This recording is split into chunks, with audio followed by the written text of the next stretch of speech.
पंजाबी की मशहूर कहानीकार अमृता प्रीतम जी की कहानी मणिया आज आपके सामने सुनाने जा रही हूँ। संध्या गहराने को थी जब विद्या के पति जयदेव अपने काम से वापस आए और विद्या ने घर का दरवाज़ा खोलते हुए देखा।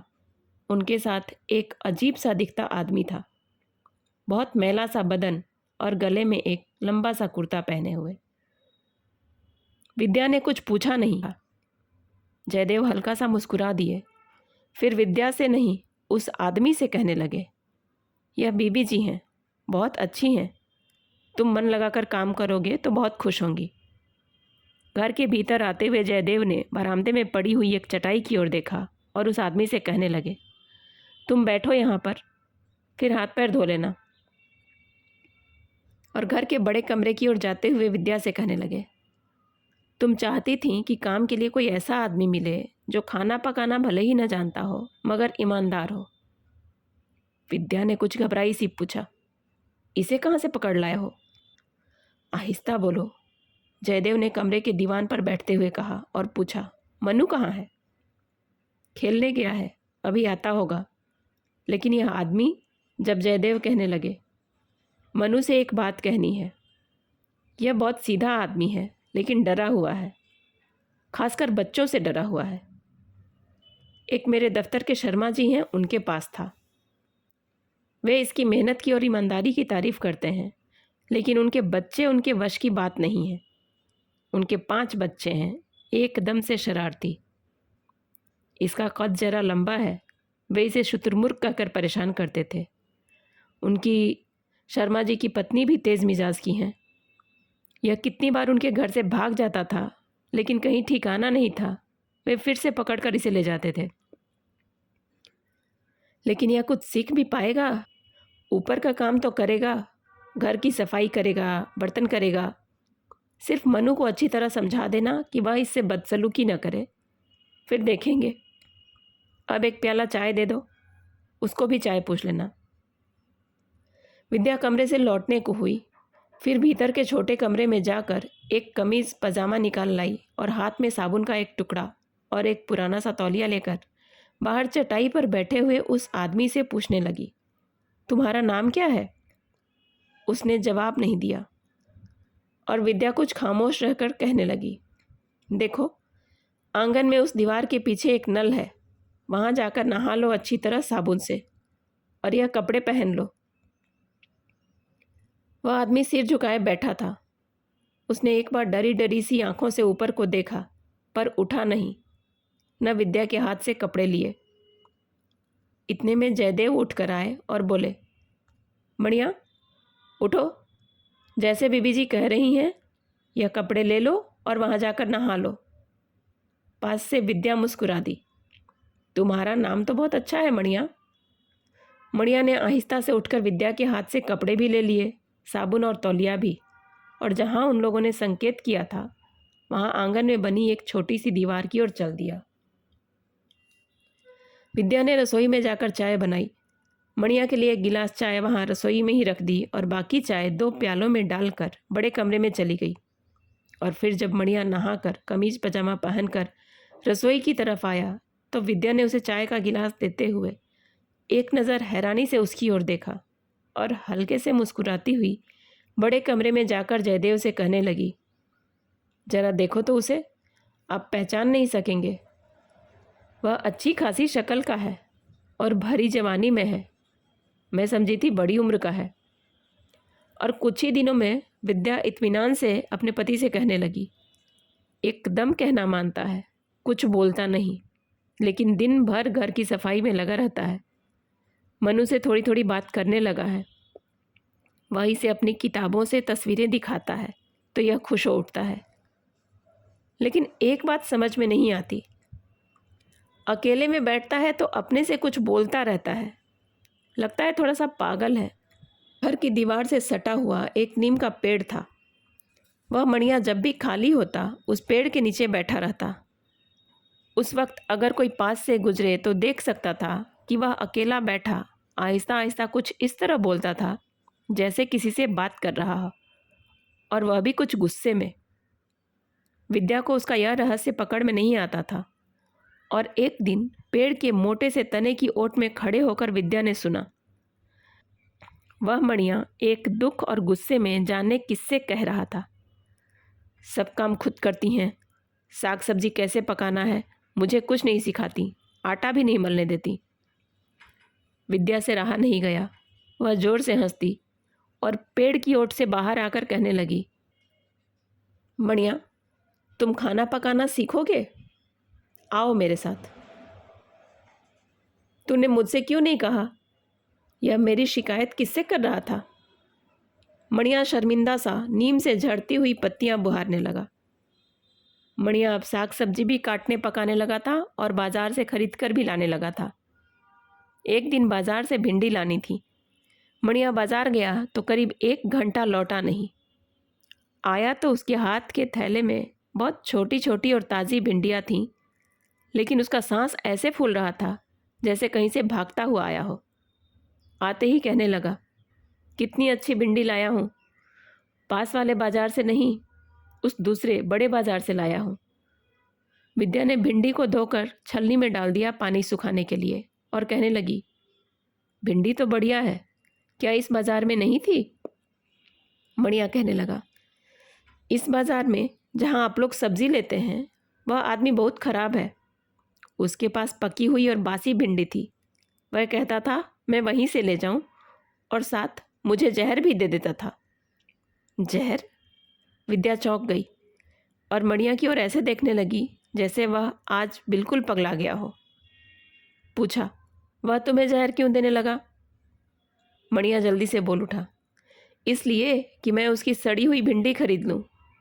कहता था मैं जो सब्ज़ी देता हूँ तुम चुपचाप ले लिया करो, मैं रोज़ के तुम्हें 20 पैसे दे दूँगा।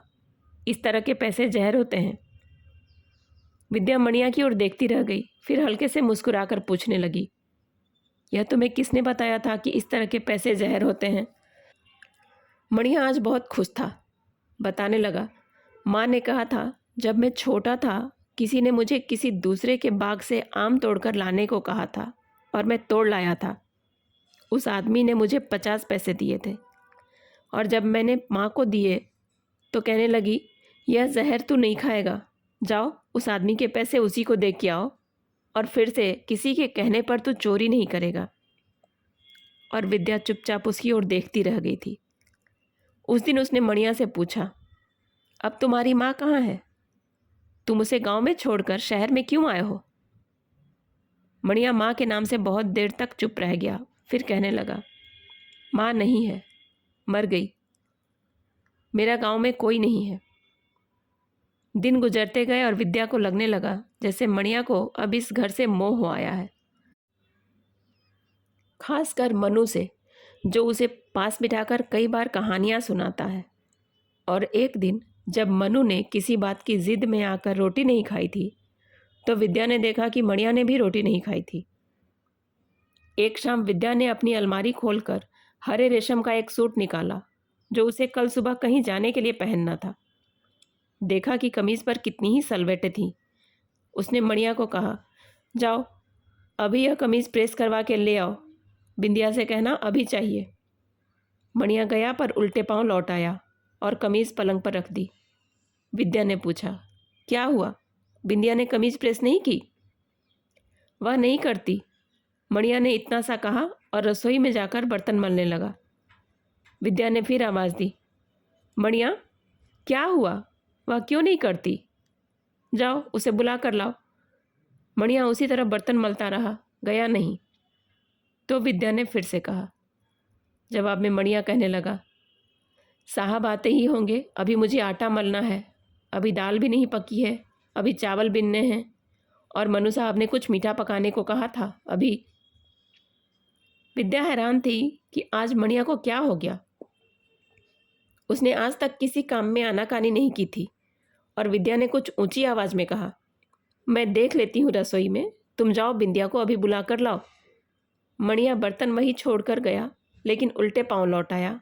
कहने लगा, वह नहीं आती, और फिर चुपचाप बर्तन मलने लगा। विद्या की पकड़ में कुछ नहीं आ रहा था। वह सोच रही थी, जाने क्या हुआ, बिंदिया ऐसी तो नहीं थी। इतने में दरवाजे की ओर से बिंदिया की पायल सुनाई दी और वह हंसती हंसती आकर कहने लगी, आप मुझे कमीज़ दीजिए, मैं अभी प्रेस किए लाती हूँ। पर हुआ क्या है? विद्या ने पूछा तो बिंदिया हंसने लगी। मणिया से पूछो, वह तो कुछ बताता नहीं, विद्या ने कहा और भीतर जाकर कमीज़ ले आई। उसने फिर मणिया की ओर देखा और पूछा, बोलो मणिया, क्या बात हुई थी? तू तो कहता था वह प्रेस नहीं करती, और देखो वह खुद लेने आई है। मणिया ने न इधर को देखा और न कोई जवाब दिया। बिंदिया हंसती रही और फिर कहने लगी, बात कुछ नहीं थी। यह जब भी आपके कपड़े लेकर आता था, मैं इसे मजाक से कहती थी, देखो इतने कपड़े पड़े हैं, पहले यह प्रेस करूँगी और फिर तुम्हारे कपड़े। अगर अभी करवाने हैं तो नाच कर दिखाओ। और यह हंसता भी था, नाचता भी था, और मैं सारा काम छोड़कर आपके कपड़े प्रेस करने लगती थी। आज पता नहीं क्या हुआ, मैंने इसे नाचने को कहा तो यह वहाँ से भाग आया। मैंने मजाक में कहा था, अब मैं कमीज प्रेस नहीं करूँगी। विद्या चुपचाप सुनती रही, फिर कहने लगी, और क्या बात हुई थी? बिंदिया हंसते हंसते कहने लगी, और तो कोई बात नहीं हुई। आज तो इसे मेरी माँ ने एक लड्डू भी दिया था खाने को, लेकिन यह लड्डू भी वहाँ छोड़ आया। तुम काहे का लड्डू खिला रही थी इसे?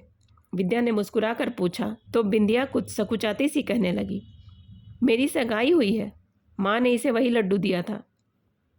बिंदिया यह कहकर चली गई, कमीज प्रेस करके लाई, फिर से जाती बार मणिया को कहती गई, अरे तू आज किस बात से रूठ गया? पर मणिया ने उसकी ओर नहीं देखा, खामोश दूसरी ओर देखता रहा। रात हुई, सबने खाना खाया। मनु ने रोज की तरह मणिया को बुलाकर कुछ तस्वीरें दिखाई, पर मणिया सबकी ओर कुछ इस तरह देखता रहा जैसे कहीं बहुत दूर खड़ा हो और दूर से किसी को पहचान न पा रहा हो। सुबह की चाय मणिया ही सबको कमरे में देता था, सूरज निकलने से पहले। लेकिन जब सूरज की किरण खिड़की में से विद्या की चारपाई तक आ गई, तब भी कहीं मणिया की आवाज़ नहीं आ रही थी।